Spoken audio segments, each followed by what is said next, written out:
Hello दोस्तों, नमस्कार। दिन भर की बड़ी खबर आपको बताने वाले हैं, जहां बताएंगे सबसे पहले जम्मू कश्मीर में चुनावी नतीजे से पहले मनोज सिन्हा का बहुत बड़ा फैसला। बीजेपी के विरोधी खेमे में बढ़ गई हलचल। बताएंगे दोस्तों क्या फैसला लिया है मनोज सिन्हा ने। तो वहीं आज मंगलवार को किसका होगा मंगल, जम्मू कश्मीर के इलेक्शन के रिजल्ट निकल कर सामने आने वाले हैं। बताएंगे चुनावी नतीजों से स्थिरता आएगी या फिर उथल पुथल मचेगा। तो वहीं दोस्तों अचानक भारत की बुराई करते करते भारत की तारीफ क्यों करने लगा जाकिर नाइक, किस मुद्दे पर पाकिस्तान को घेरने लगा। तो वहीं बताएंगे भारत आए मालदीव के राष्ट्रपति की मोदी जी ने कर दी बल्ले बल्ले। कभी सपने में भी नहीं सोचा होगा कि ऐसा पॉसिबल हो सकता है। बताएंगे दोस्तों भारत के प्रधानमंत्री नरेंद्र मोदी जी ने क्या फैसला लिया है मालदीव को लेकर, मुइजू को लेकर। तो वहीं सरकारी शिक्षकों को लेकर बहुत बड़ी खबर आई है, ट्रांसफर पॉलिसी को लेकर। दोस्तों सारी जानकारियां बताएंगे, बस आप वीडियो के अंत तक बने रहेगा। और खबरों में आगे बढ़ने से पहले देश भारत का पुरजोर समर्थन करते हैं तो वीडियो को लाइक करके, चैनल को सब्सक्राइब करके, बेल आइकन दबा के कमेंट में जय हिंद अवश्य कहिएगा। तो बात करें पहली बड़ी खबर की, जहां जम्मू कश्मीर में चुनावी नतीजे से पहले मनोज सिन्हा ने ले लिया बहुत बड़ा फैसला। बीजेपी के विरोधी खेमे में बढ़ा दी हलचल। दरअसल जम्मू कश्मीर के लिए 8 अक्टूबर यानी आज का दिन बेहद अहम है। विधानसभा चुनावों की मतगणना को लेकर हलचल तेज है। नेशनल कॉन्फ्रेंस और कांग्रेस का गठबंधन कश्मीर में मजबूत स्थिति में है, जबकि बीजेपी जम्मू में अपने दबदबे को बनाए रखने का प्रयास कर रही है। मतगणना के बाद ही ये तय होगा कि किसके सर सजेगा ताज। जम्मू कश्मीर के सभी बड़े नेता और राजनीतिक दल चिंतित हैं। 10 साल के अंतराल के बाद अनुच्छेद 370 के निरस्त होने के बाद ये पहला विधानसभा चुनाव है जिसमें सबसे अधिक मतदान प्रतिशत रिकॉर्ड किया गया है। सभी दल अंतिम नतीजों को लेकर चिंतित हैं। मतगणना की उल्टी गिनती के साथ ही एक नया विवाद खड़ा हो गया है दोस्तों, जिस कारण हम आपको ये खबर बता रहे हैं। उपराज्यपाल प्रशासन ने नई सरकार के शपथ ग्रहण से पहले विधानसभा में 5 सदस्यों को नॉमिनेट करने का प्रस्ताव रखा है। इन नॉमिनेटेड सदस्यों को मतदान का अधिकार होगा, जिससे राजनीतिक नेताओं में चिंता बढ़ गई है। जी हाँ दोस्तों, जम्मू कश्मीर के राजनीतिक इतिहास में पहली बार नॉमिनेटेड सदस्य सरकार के गठन में महत्वपूर्ण भूमिका निभा सकते हैं। जम्मू कश्मीर जन प्रतिनिधित्व अधिनियम में हाल ही में संशोधन किया गया है, जिसके तहत 5 नॉमिनेटेड सदस्य शामिल होंगे, जिनमें से 2 कश्मीरी विस्थापित, जिसमें 1 पुरुष 1 महिला होंगे, और 1 पाकिस्तान के कब्जे वाले जम्मू कश्मीर बोले तो पीओजे के समुदाय से होगा। जी हाँ दोस्तों, अब ऐसे में बीजेपी का विरोधी खेमे में हलचल तो मच गई, साथ ही साथ पैरों तले जमीन खिसक गई है बीजेपी विरोधी पार्टियों में। बता दें नेशनल कॉन्फ्रेंस के अध्यक्ष फारूक अब्दुल्ला की बात करते हैं, जहां उन्होंने बीजेपी के इस कदम की कड़ी निंदा की। उन्होंने कहा कि दिल जीतने के लिए वोट की आवश्यकता होती है, ना कि नॉमिनेशन की। अगर वे 90 सदस्यों को नॉमिनेट कर सकते हैं तो उन्हें ऐसा करना चाहिए। ये 10 साल में लोगों का दिल नहीं जीत सके तो 5 को नॉमिनेट करके क्या करेंगे। जम्मू कश्मीर कांग्रेस के प्रमुख तारिक हामिद कर्रा ने भी बीजेपी के इरादों की कड़ी आलोचना की, आरोप लगाते हुए कहा कि ये एक संवैधानिक नहीं बल्कि असंवैधानिक और अलोकतांत्रिक कदम है। अवामी इत्तेहाद पार्टी के नेता इंजीनियर राशिद ने भी इस फैसले को अवांछित और असंवैधानिक बताया है। उन्होंने कहा कि अगर मोदी जी की एक राष्ट्र का दावा करते हैं तो क्यों जम्मू कश्मीर के लिए अलग नियम लागू किए जा रहे हैं। दोस्तों जैसा कि हमने आपको पहले भी बताया कि अधिकांश एग्जिट पोल में नेशनल कॉन्फ्रेंस और कांग्रेस गठबंधन को यानी इंडिया गठबंधन को अधिकांश सीटें मिलने की संभावना दिखाई गई है, जबकि बीजेपी भी पीछे नहीं है। भारतीय जनता पार्टी भी इन सारे गठबंधनों को टक्कर देती नजर आ रही है। ये मुख्य रूप से एनसी यानी नेशनल कॉन्फ्रेंस कांग्रेस गठबंधन बनाम बीजेपी के बीच की लड़ाई है। बहरहाल दोस्तों आज चीजें क्लियर हो ही जाएंगी, शाम तक तो पता लग ही जाएगा कि किसके सर पर ताज सजने वाला है। बहरहाल दोस्तों सवाल तो ये उठ रहा है कि आज के ये नतीजे स्थिरता लेकर आएगी या फिर उथल पुथल मचा देगी। लोग जम्मू और कश्मीर विधानसभा चुनाव के नतीजों पर उत्सुकता से नजर रखे हुए हैं, क्योंकि केंद्र शासित प्रदेश की खुशहाली, शांति और सुरक्षा बहुत कुछ दांव पर लगी है, क्योंकि राज्य में ये चुनाव 10 साल के बाद हुए हैं। और इंटरेस्टिंग बात यह है दोस्तों कि विधानसभा चुनाव राज्य में अनुच्छेद 370 समाप्त होने के बाद पहली बार हो रहे हैं। इस लोकतांत्रिक प्रक्रिया में लोगों की भागीदारी जम्मू कश्मीर से एक स्पष्ट संदेश था कि वे मतपत्र चाहते हैं, ना कि गोली। जी हाँ दोस्तों, अब देखते हैं आज का रिजल्ट क्या कहता है। 370 हटने पर वहाँ की आम जनता खुश हुई है या नाराज, पता लग जाएगा। लेकिन दोस्तों आपकी राय तो बनती है। आपको बता दें कि भारतीय जनता पार्टी ने बहुत कोशिश की है कि जम्मू कश्मीर में शांति लाई जाए, वहाँ के पब्लिक को किसी भी प्रकार का परेशानी फेस ना करना पड़े। अब देखते हैं पब्लिक किसको सरकार में चुनती है। जी हाँ, नेक्स्ट खबर की बात करें, जहाँ पर पीडीपी से गठबंधन पर पहली बार खुलकर बोले फारूक अब्दुल्ला, कहा क्यों नहीं, इससे क्या फर्क पड़ता है। दरअसल क्या है पूरा मुद्दा बता दें। नेशनल कॉन्फ्रेंस जम्मू कश्मीर में भारतीय जनता पार्टी को सत्ता से बाहर रखने के लिए पीपुल्स डेमोक्रेटिक पार्टी के साथ गठबंधन के लिए तैयार है। दोस्तों सोमवार को एनसी नेता और पूर्व मुख्यमंत्री फारूक अब्दुल्ला ने ये बात कही। गठबंधन के बारे में पूछे जाने पर अब्दुल्ला ने पत्रकारों से कहा कि क्यों नहीं, इससे क्या फर्क पड़ता है अगर हम सभी एक ही चीज के लिए काम करें, भले ही वो एक दूसरे के प्रतिद्वंदी हो, लेकिन उन्हें इससे कोई आपत्ति नहीं है। मुझे यकीन है कि कांग्रेस को भी आपत्ति नहीं होगी। यानी यानी कि दोस्तों जम्मू कश्मीर के ये विपक्षी पार्टियां बीजेपी को किसी भी कीमत में सरकार में आते हुए देखना नहीं चाहती है जम्मू कश्मीर में, इसीलिए चाहे मिलकर गठबंधन करनी पड़ जाए उनको अब गठबंधन के लिए भी राजी है फारूक अब्दुल्ला। इससे पहले महबूबा के साथ गठबंधन पर बातों को टालते नजर आए थे फारूक अब्दुल्ला। तो वहीं बता दें पाकिस्तान जाकर आखिर भारत की तारीफ क्यों करने लगा भगौड़ा जाकिर नाइक, सरकारी एयरलाइन PIA की उधेड़ दी बखिया। जी हाँ, पाकिस्तान जाकर विवादित इस्लामी उपदेशक जाकिर नाइक का हृदय परिवर्तन देखने को मिल रहा है। उसने पाकिस्तान की एयरलाइंस PIA की जमकर आलोचना की है, वो भी पाकिस्तान की धरती पर हजारों लोगों की भीड़ के सामने। जाकिर नाइक ने कहा कि वो राजकीय अतिथि बनकर पाकिस्तान आया है, इसके बावजूद सरकारी एयरलाइंस ने उसके सामानों के पैसे वसूले। जाकिर नाइक ने कहा कि अगर वो भारत में ये करता तो कोई भी एयरलाइंस नाम सुनकर उसके लगेज का किराया माफ कर देती। जाकिर नाइक ने कहा कि मैं अभी आपको मिसाल दूंगा, मैं आ रहा था, हमारा सामान 1000 किलो का था, मुझे रोक दिया गया, गयाश PIA के अधिकारियों से बात किया, नाम नहीं लेता हूँ, CEO से बात किया, कंट्री मैनेजर एयरपोर्ट मैनेजर से बात की। उसने कहा कि डॉक्टर साहब आपके लिए कुछ भी करूंगा। मैंने कहा 6 लोग जा रहे थे, 500-600 किलो सामान ज्यादा है। तब उसने कहा हाँ कोई बात नहीं, आपको 50% डिस्काउंट दूंगा। मैंने कहा कि 50% डिस्काउंट के बदले मैं और 4 लोगों को लेकर आऊं तो सस्ता पड़ेगा ना। मैंने कहा देना हो तो फ्री में करो, नहीं तो पूरा पैसा ले लो। मैंने ऑफर ठुकरा दिया। फिर उसने आगे कहा दोस्तों कि PIA पाकिस्तान एयरलाइन, अरे इंडिया में कोई भी गैर मुस्लिम मुझे देखेगा तो फ्री में छोड़ेगा, ये है इंडिया। गैर मुस्लिम डॉक्टर साहब जाकिर नाइक को देखता है तो 1000 किलो 2000 किलो छोड़ देता है, ये तो पाकिस्तान है। गवर्नमेंट का गेस्ट हूँ मैं, मेरे वीजा पर लिखा है स्टेट गेस्ट, और आपके PIA का CEO बोलता है कि आपको 50% डिस्काउंट दूंगा, चार्ज कर रहे हैं 110 रिंगेट 1 किलो का। मुझे इतना दुख हुआ कि मैं पाकिस्तान में आ रहा हूँ, doctor Zakir Naik state guest हैं और वो 300 किलो छोड़ नहीं सकते, बोल रहे हैं कि 50% डिस्काउंट देंगे। मुझे नहीं चाहिए तेरा डिस्काउंट, मैं 4-6 लोगों को और लेकर आऊंगा और मेरा सामान आ जाएगा। दोस्तों उसने भारत को लेकर कहा कि सच बोलने पर मुझे दुख होता है, लेकिन ये है पाकिस्तान का हाल, इंडिया में वो हिंदू मुझे देखेगा, डॉक्टर साहब हैं, जो भी कहेंगे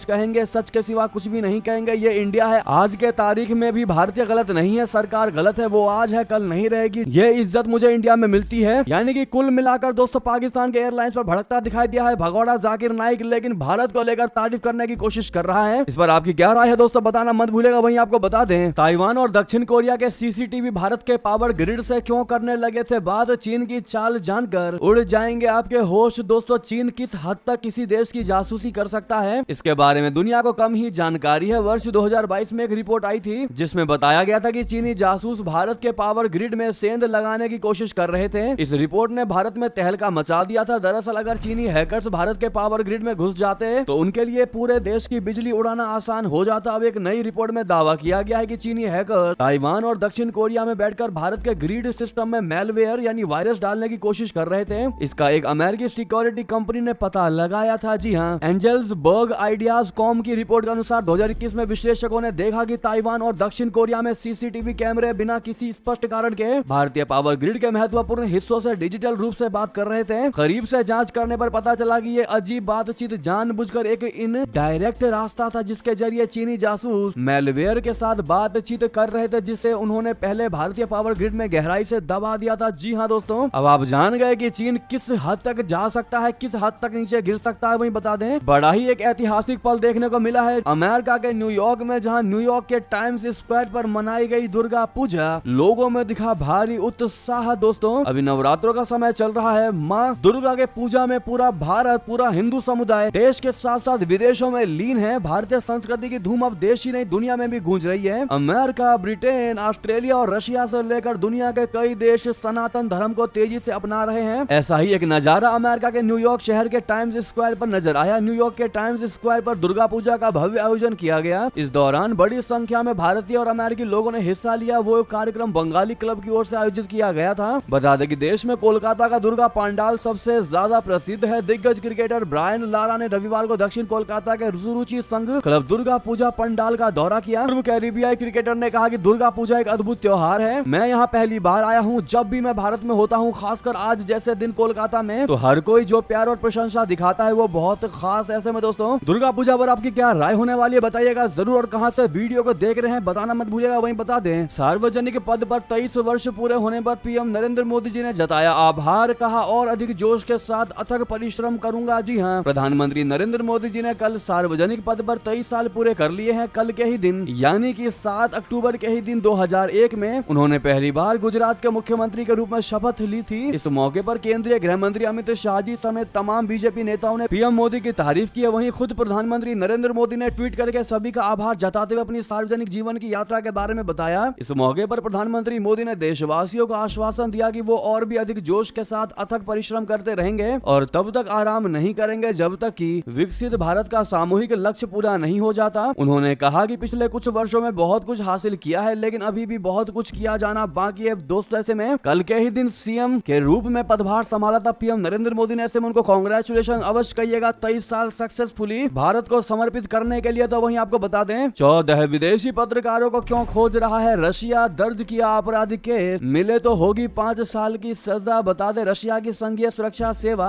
FSB ने सोमवार को कहा कि उसने यूक्रेन और रशिया के कुर्स्क क्षेत्र के बीच अवैध रूप से सीमा पार करने के लिए 14 विदेशी पत्रकारों के खिलाफ आपराधिक मामले दर्ज किए हैं। FSB ने एक बयान में कहा कि जांच के दायरे में आने वाले नवीनतम पत्रकार फ्रांस 24 और स्विट्जरलैंड के CH मीडिया के हैं। अगस्त में यूक्रेन ने कुर्स्क क्षेत्र पर अचानक हमला किया था। युद्ध छिड़ने के बाद उसे यूक्रेन ने रूसी क्षेत्र कुर्स्क में पहली बार घुसपैठ की और सीमावर्ती शहर सुलजा के आसपास के क्षेत्र पर कब्जा कर लिया। साथ ही आपको बता दें मुजू की तो बल्ले बल्ले हो गई, भारत आकर मिली ऐसी सौगात सपने में भी नहीं सोचा होगा मुजू ने। जी हां, भारत और मालदीव के बीच रिश्तों की खटास अब मिटने के संकेत दिखाई दे रहे हैं। दोनों देशों के रिश्तों को अच्छा बनाने के लिए सोमवार को $40 करोड़ की मुद्रा अदला बदली की डील हुई है। इसके साथ ही बंदरगाह, सड़क नेटवर्क, स्कूल और आवास परियोजनाओं के निर्माण के लिए सहयोग बढ़ाने पर सहमति भी जताई गई। पीएम मोदी और मालदीव के राष्ट्रपति मोहम्मद मुजू ने मालदीव में रुपे कार्ड भी जारी किया। इतना ही नहीं, हनीमादू इंटरनेशनल एयरपोर्ट पर नए रनवे को हरी झंडी दिखाई गई और द्विपक्षीय संबंधों को और मजबूत करने पर सहमति जताई गई। वहीं प्रधानमंत्री ने मालदीव को $40 करोड़ की सहायता की भी घोषणा की। दोनों पक्षों ने 3000 करोड़ रुपए से अधिक की मुद्रा अदली बदली के समझौते पर हस्ताक्षर किए। इस कदम से मालदीव को वित्तीय चुनौतियों से निपटने में मदद मिलेगी। दोनों नेताओं ने स्वीकार किया कि ये द्विपक्षीय संबंधों को व्यापक आर्थिक और समुद्री सुरक्षा भागीदारी में बदलने को लेकर सहयोग की एक नई रूपरेखा तैयार करने का उपयुक्त समय है। जी हाँ दोस्तों, तो वहीं आपको बता दें नेतन्याहू गाजा का कसाई है। जी हाँ, उसको चुकानी होगी बहुत बड़ी कीमत। दरअसल हमास हमले की बरसी पर अब एक और मुस्लिम देश भड़कते हुए ये बात कह डाली। बता दें हमास हमले की बरसी पर जहां इजराइल शोक के सागर में डूबा हुआ है और बदले की आग में झुलस रहा है, इस बीच एक और मुस्लिम बहुल राष्ट्र तुर्की ने इजराइल पर हमला बोला है। गाजा में नरसंहार का आरोप लगाते हुए तुर्की के राष्ट्रपति रेसेप तैयब एर्दोगन ने इजरायली पीएम बेंजामिन नेतन्याहू को गाजा का कसाई कहा कि उसे कभी ना कभी इसकी भारी कीमत चुकानी होगी। एर्दोगन ने ये बयान हमास हमले की पहली बरसी पर कहा। बता दें कि पिछले साल 7 अक्टूबर को हमास नरसंहार में 1200 से अधिक इजरायलियों की मौत हो गई थी। इसके बाद हमास आतंकियों ने 250 इजरायलियों को बंधक बना लिया था। अभी भी 101 लोग हमास के कब्जे में हैं। लेकिन दोस्तों, क्या आपको पता है इजराइल को हर हाल में सपोर्ट क्यों करता है अमेरिका? क्या ऐसी वजह है कि अमेरिका को इजराइल इतना सुना भी देता है या अमेरिका इजराइल को इतना सुना भी देता है, लेकिन उसके बावजूद भी अमेरिका की मजबूरी बन जाती है या जरूरत बन जाता है इजराइल की मदद करना? क्या है इसकी वजह, हम आपको आज बताने वाले हैं। दोस्तों, अमेरिका का इजराइल को दिए बिना शर्त समर्थन के पीछे एक नहीं बल्कि बहुत सारे मल्टीपल रीजंस हैं। अमेरिका की मजबूत यहूदी लॉबी, अमेरिकी राजनेताओं के परिवारों से यहूदी परिवारों के रिश्ते और मिडल ईस्ट में अमेरिकी हितों की रक्षा करने वाला इजराइल इनमें सबसे बड़े कारण है। यहाँ तक कि अमेरिका के वर्तमान राष्ट्रपति बाइडेन के 3 बच्चों की शादी यहूदी परिवारों में हुई है। तो वहीं कमला हैरिस के पति भी यहूदी ही हैं। लेकिन इससे इतर यहूदी परिवारों का अमेरिका की आंतरिक राजनीति में जबरदस्त प्रभाव है, जो कि अमेरिका को और ज्यादा प्रो इजराइल होने के लिए प्रेरित करता है। यहाँ तक कि इजराइल को खास पार्टनर भी बनाया है अमेरिका ने। यही कारण है कि संयुक्त राष्ट्र में अमेरिका हर हाल में और हर तरीके की पूरी मदद करता है इजराइल की। जी हाँ, नेक्स्ट खबर की बात करते हैं, जहाँ कितने नक्सलियों का काल बने सुरक्षा बल। गृह मंत्री ने जारी कर दिए आंकड़े, हथियार डालने की कर दी अपील। दोस्तों, केंद्रीय गृह मंत्री अमित शाह जी ने पिछले 9 महीनों में सुरक्षा बलों के हाथों मारे गए नक्सलवादियों के आंकड़े जारी किए। अमित शाह ने सोमवार को बताया कि पिछले 9 महीनों में 194 नक्सली मारे गए हैं, जबकि 801 को गिरफ्तार किया गया है। केंद्रीय मंत्री ने कहा कि हमारी कार्रवाई नक्सल को खत्म करने की है। हमारी अपील को मानते हुए 742 नक्सलियों ने हथियार डालकर मुख्य धारा में आना स्वीकार किया है। दिल्ली में वामपंथी उग्रवाद प्रभावित राज्यों के साथ समीक्षा बैठक की अध्यक्षता करते हुए मंत्री ने कहा कि हम अभी भी नक्सलियों से अपील करते हैं कि वो हथियारों को छोड़कर मुख्य धारा में आ जाएं। तो वहीं आपको बता दें अमेरिकन ड्रैगन फाइटर ने सीआरपीएफ की RAF के साथ दिया था इस काम को अंजाम। आखिर क्या है डीएम पावर का राज, बता दें देश के सबसे बड़े केंद्रीय अर्धसैनिक बल CRPF की इकाई RAF यानी कि रैपिड एक्शन एक्शन फोर्स का डंका न केवल देश में बल्कि विदेश में भी बज रहा है। 7 अक्टूबर को इस बल का 32वां स्थापना दिवस मनाया गया। इस बल ने कानून व्यवस्था बनाए रखने में अपना बहुमूल्य योगदान दिया है। RAF ने हैती में संयुक्त राष्ट्र मिशन के अंतर्गत अमेरिकी सैन्य टुकड़ी के साथ मिलकर 504 सैन्य पुलिस बटालियन के एक दस्ते के रूप में वहां मुश्किल परिस्थितियों में चुनाव संपन्न कराए थे। बल को इसके लिए विशेष सराहना भी मिली थी। वहीं बता दें, पाकिस्तान में इमरान खान पर 18 अक्टूबर तक पत्नी और पार्टी सदस्यों से मिलने पर लगा बैन। जी हां, पाकिस्तान की पंजाब सरकार ने जेल में बंद पूर्व प्रधानमंत्री इमरान खान को सुरक्षा चिंताओं के कारण 18 अक्टूबर तक उनके परिवार के सदस्यों, वकीलों और पार्टी नेताओं से मिलने पर सोमवार को प्रतिबंध लगा दिया। ये प्रतिबंध इमरान खान की पार्टी पाकिस्तान तहरीक-ए-इंसाफ द्वारा कई शहरों में सरकार विरोधी प्रदर्शन किए जाने के बीच लगाया गया है। PTI के संस्थापक खान अगस्त 2023 से कई मामलों में रावलपिंडी की अदियाला जेल में बंद हैं। साथ ही आपको बता दें, यूक्रेन के बढ़ते हमलों के बीच रशिया ने क्यों कहा कि परमाणु हमला नहीं चाहते, व्लादिमीर पुतिन के मन में क्या है छिपा, ऐसा कहने के पीछे क्या है कारण, बता दे। रशिया और यूक्रेन युद्ध को 3 साल होने वाले हैं। हाल ही में रशिया की तरफ से यूक्रेन ने भी आक्रामक रवैया अपनाया है। रशिया के भीतर जमकर घुसपैठ की है। बीते दिनों यूक्रेन ने रशिया के हथियार भंडार पर ड्रोन अटैक किया। हमला इतना भयानक था कि 6 किलोमीटर तक आग फैल गई। आग का विशाल धुआं इतना उठा कि आसमान भी काला हो गया। यूक्रेनी राष्ट्रपति जेलेंस्की ने इस हमले के लिए अपने सैनिकों की प्रशंसा की और कहा कि वे भी जीत की ओर बढ़ रहे हैं। यूक्रेन के बढ़ते हमलों के बावजूद रशिया कह रहा है कि वो परमाणु हमला नहीं चाहते। वहीं बता दें, हिताची एनर्जी 5 साल में भारत में करेगी 2000 करोड़ का निवेश। क्या है पूरा प्लान, बता दें। हिताची एनर्जी ने देश में अगले 4 साल से 5 साल में 2000 करोड़ रुपए के निवेश का प्लान बनाया है। स्विट्जरलैंड बेस्ट कंपनी की Indian unit Hitachi energy India के MD और CEO भारत और दक्षिण एशिया N वेणु ने कहा कि यह निवेश ट्रांसफॉर्मर क्षमता बढ़ाने,